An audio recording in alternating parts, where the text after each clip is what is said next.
नमस्कार साथियों, उम्मीद करते हैं आप बहुत ही अच्छे होंगे। एकदम एकाग्रचित होकर के आप अपनी पढ़ाई को पूरा कर रहे होंगे और अपने लक्ष्य के प्रति एकाग्रित होंगे। साथियों, सबसे पहले आप सभी को गणतंत्र दिवस की हार्दिक शुभकामनाएं। साथियों, हमारा जो हिंदी की क्लास हमने जो अभी तक आपको पढ़ाया था, हमने टोटल 6 पाठ हमने आपको पढ़ा दिए। हम हिंदी में हमने एसएससी के द्वारा दिए गए सिलेबस के अनुसार हमें टोटल कितने लेसन पढ़ने हैं?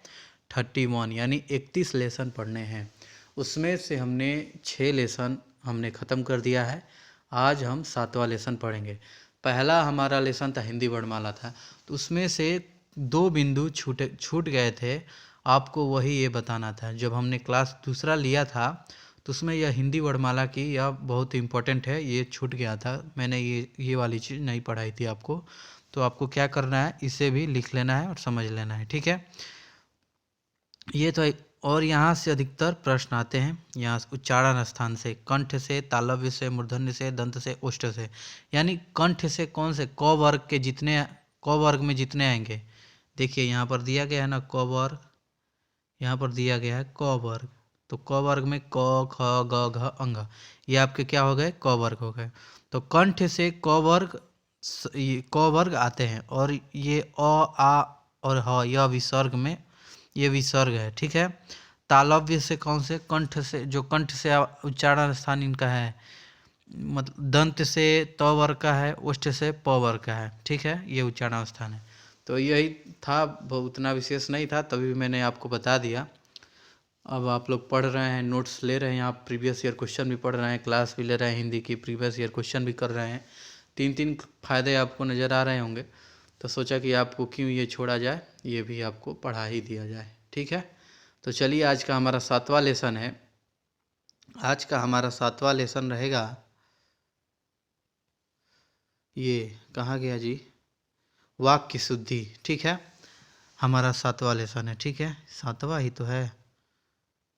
टॉपिक कौन कौन सा है हमारा? 7वां वाक्य शुद्धि। 6 हमने टॉपिक पर ख़त्म कर चुके हैं, 7वां है हमारा वाक्य शुद्धि, ठीक है। तो काल भी हमने पढ़ लिया है। तो कुल मिला के आज हमारा ये 8वां हो गया, इधर उधर हो गया है। वाक्य शुद्धि को मैंने बाद में कर दिया था और ये काल को मैंने तो आपको पढ़ा दिया, कल ही पढ़ाया था। तो आज हमारा माफ़ कीजिएगा, आज आपका कौन सा है? 7वां क्लास है, ठीक है। यानी 7वां लेसन आप पढ़ रहे हैं आज, ठीक है। आइए, कहाँ गया ये? हिंदी वाक्य शुद्धि, हेडिंग डालिएगा, हिंदी वाक्य शुद्धि। वाक्य शुद्धि टॉपिक से ही समझ रहे होंगे आप कि जिसमें वाक्यों की मतलब वाक्य गलत रहेगा उसे शुद्ध करना है। अगर आप भी यूपी पुलिस का फॉर्म आपने भर दिया है, एसएससी जीडी का भर दिया है, आरपी लोको पायलट का भरा हुआ है, और भी आने वाले बहुत सारे DSSB का भर दिया है, आने वाले एग्ज़ाम बहुत आने वाले हैं। एग्ज़ाम कॉम्पिटिटिव एग्ज़ाम की अगर आप तैयारी कर रहे हैं, अगर उसमें हिंदी के प्रश्न पूछे जाएंगे, अगर उसमें उस सब्जेक्ट में हिंदी है कि हिंदी से भी क्वेश्चन आएंगे, तो आपको एकदम से मन बना लेना है कि वाक्य शुद्धि से एक प्रश्न तो आना ही है, ठीक है। कारक से 2 प्रश्न आते ही आते हैं, ठीक है। तो हिंदी में एक वाक्य शुद्धि है, 1 या 2 इससे भी क्वेश्चन बनते हैं। तो ये संज्ञा संबंधी अशुद्धियाँ हैं। ये सीता ने गीत को 2-4 लड़कियाँ गाई, ये ऐसे ही मतलब लग रहा है कि ये लड़ियाँ गाई, ये लड़ियाँ नहीं होता है, कड़ियाँ होती है। सीता ने गीत की 2-4 कड़ियाँ गाई, ठीक है, लड़ियाँ नहीं होता है। और पतिव्रता नारी को छूने का उत्साह कौन करेगा? उत्साह नहीं होगा, यहाँ पर साहस होगा, साहस कौन करेगा, ठीक है। तो ये हमारा ये वाला जो वाक्य है ये अशुद्ध है, और उत्साह की जगह साहस अगर आप लिख देंगे यहाँ पर साहस, तब जाके यह वाक्य शुद्ध हो जाएगा, ठीक है। समझ गए आप? तो ये संज्ञा संबंधी अशुद्धि है। अब संज्ञा क्या है, सर्वनाम क्या है, आगे वाली हम टॉपिक जब हम लोग पढ़ेंगे, अभी इसमें है तो संज्ञा, सर्वनाम, क्रिया, विशेषण आप को एक एक करके आपको समझाया जाएगा, ठीक है। अब आइए सर्वनाम संबंधी अशुद्धियाँ। मेरे से मत पूछो, मुझसे मत पूछो, या ये होगा मेरे से मत पूछो, यह वाक्य क्या है? गलत है। सही क्या है? मुझसे मत पूछो, ये सही है। मेरे को यह बात पसंद नहीं, मेरे को नहीं, मुझे यह बात पसंद नहीं। ठीक है, तो यही सब अशुद्धियाँ हैं और ये विशेषण संबंधी अशुद्धियाँ। संज्ञा सर्वनाम आप सभी लोग तो पढ़े ही होंगे, जो नहीं पढ़ा होगा अभी उसके लिए मैं क्लास चलाऊंगा, आप चिंता मत कीजिए, हर एक चीज़ आपको समझ में आ जाएगा। ठीक है, तो ये वाक्य अशुद्धियाँ हो गई, विशेषण संबंधी अशुद्धियाँ हो गई, क्रिया संबंधी अशुद्धियाँ हो गई। क्रिया वह कुर्ता डाल कर गया है, पहन कर गया है, डाल कर नहीं गया है। ठीक है, पगड़ी ओढ़ कर आओ, पगड़ी ओढ़ कर नहीं पहन कर आओ। हमें यह सावधानी लेनी होगी, हमें बरतनी होगी, हमें यह सावधानी बरतनी होगी। ठीक है, वहाँ घना अंधेरा घिरा था, घरा नहीं छाया था, वहाँ घना अंधेरा छाया था, घिरा नहीं था, छाया था। ठीक है, उम्मीद है आपको यह टॉपिक पसंद आ रहा हो। और ये लिंग संबंधी अशुद्धियाँ है। परीक्षा की प्रणाली बदलना चाहिए, बदलनी चाहिए, परीक्षा की प्रणाली बदलनी चाहिए, ये शुद्ध होगा। ठीक है, जिसे आप ये वाक्य पढ़ेंगे ना तो वाक्य कुछ ना कुछ आपके मन में खटमट करेगा, नहीं यार ये कुछ वाक्य कुछ गलत तो हो रहा है। तो अगर ऑप्शन 4 ठो रहेगा, ऑप्शन तो रहेगा ही रहेगा, चारों ऑप्शन को आप वहाँ पर रख रख कर बोलेंगे अपने मुंह से, तो समझ में आएगा कौन कैसे बैठ रहा है, तो वो सही हो जाएगा। ठीक है, और ये कारक संबंधी है। मैंने राम को पूछा, तो मैंने राम से पूछा, ये राम को नहीं, मैंने राम से पूछा, को नहीं होगा। वही जहाँ घेरा किया गया है वह गलत है और इधर साइड में लिखा गया है। ठीक है, ये वर्तनी संबंधी अशुद्धियाँ है। दीपक जलाने का समय है, तो दीपक में द में ई की मात्रा यानी छोटी की मात्रा नहीं रहती है, द में बड़ी की मात्रा रहती है। ये बहुत ही विशेष रूप से आपको ध्यान देना है साथियों। ये जितने भी मैंने आपके लिए चुन चुन कर एक एक मैंने रखा है इसमें उदाहरण, ये सब आपके ये प्रीवियस ईयर ही हैं साथियों। यकीन मानिए, अगर यहाँ से आप हिंदी की क्लास ले रहे हैं ना, ये इतना शानदार नोट्स अगर आप कर ले रहे हैं, मैं दावे के साथ कह रहा हूँ, आप किसी भी हिंदी के एग्ज़ाम को देने जाएंगे ग्रुप सी का, आप उसमें 25 में से 25 करके ही आएंगे, ये मेरा आपसे वादा है। बस आप इस क्लास को करके आइए, उसके बाद हमसे पूछिए कि आपका पढ़ाया हुआ नहीं आया। ठीक है, अब आइए, ये पद क्रम संबंधी अशुद्धियाँ हैं, वो तो वर्तनी हो गया। मेहमान नहीं होता है, मेहमान होता है। ठीक है, और दुर्घटना को ऐसे नहीं लिखते हैं, दुर्घटना को ऐसे लिखते हैं। नैतिकता ऐसे नहीं रखती है, नैतिकता ऐसे लिखा जाता है। सत्य भाषण नहीं होता है, सत्य भाषण ये ऐसे लिखा जाएगा। ठीक है, और आशीर्वाद को भी बहुत बार पूछा है, तो आपको ये नोट डाउन जरूर कीजिए। आशीर्वाद को ऐसे लिखते हैं, ऐसे यहाँ से ये माँ ने आशीर्वाद दिया, तो आशीर्वाद ऐसे लिखा जाता है, आ की मात्रा और सौ में ई की मात्रा, व पर रेफ र, इसे हम लोग रेफ र बोलते हैं, ऊपर जो र की मात्रा है। ठीक है, और ये शब्द ज्ञान संबंधी अशुद्धियाँ हो गई। शब्द यानी दो वर्णों को जोड़कर एक शब्द बनता है।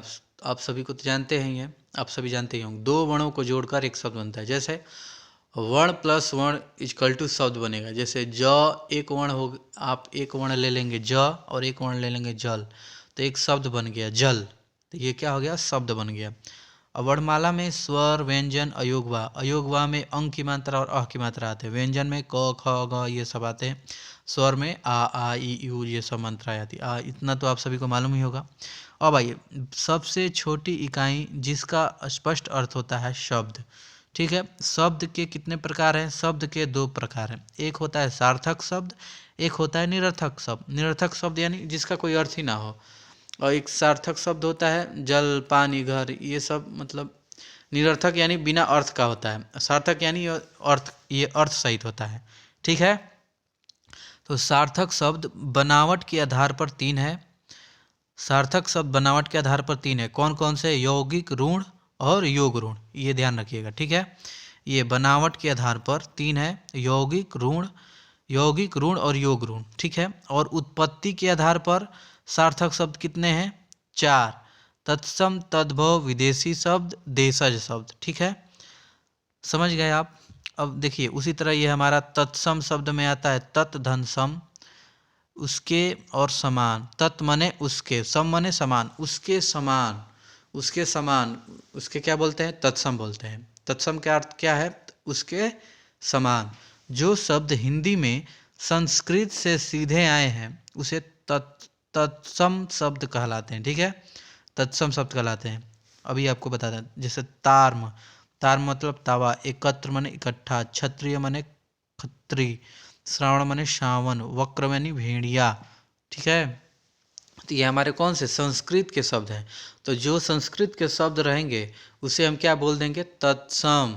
ठीक है, आम्र, आम्र माने आम होता है, तो उसी का एक उसके समान है आम्र, ये क्या हो गया, तत्सम। और आम्रम का तत्सम तद्भव क्या हो गया, आम। ठीक है, उसी तरह देखिए तद्भव, तत्सम आप समझ लिए। अब उसी तरह देखिए हमारा है तद्भव, वे शब्द जो संस्कृत से थोड़ा बदलाव होकर हिंदी भाषा में प्रयोग किए जाते हैं उसे हम लोग तद्भव शब्द कहते हैं। जैसे पंछी और आगरखा, सावन, भेड़िया, इसकी पहचान है जिस अनुस्वार रहता है, जहाँ पर भी अनुस्वार की मात्रा चंद्र बिंदु रहेगा उसे हम लोग तद्भव कहेंगे।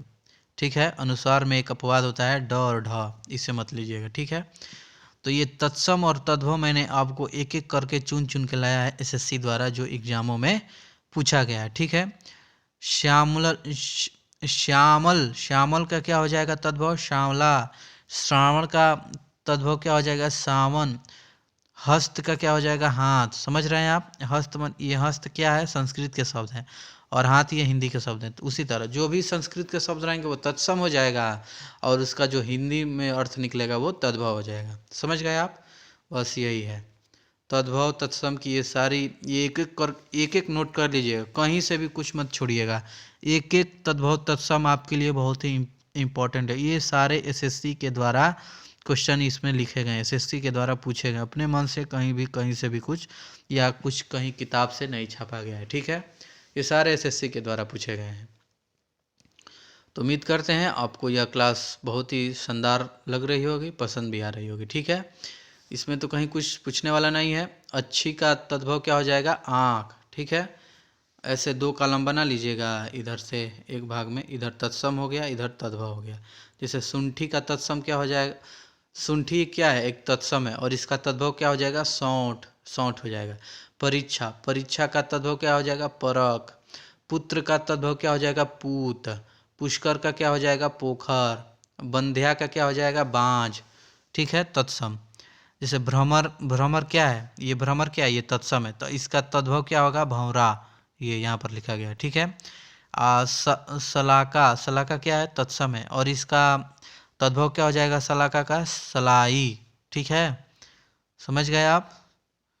देखिए आज आपने वाक्य शुद्धि पढ़ लिया और तद्भव तत्सम भी पढ़ लिया। ठीक है, ये स्क्रीनशॉट ले लीजिएगा और अपने नोटबुक में साथियों ज़रूर से ज़रूर इसे लिख लीजिएगा। बस अगर इतना भी अगर आप तद्भव तत्सम तैयार कर जाते हैं तो आपके एसएससी जीडी में और यूपी पुलिस में तो ये यहाँ से क्वेश्चन तो फंस ही जाएंगे मेरे ख्याल से।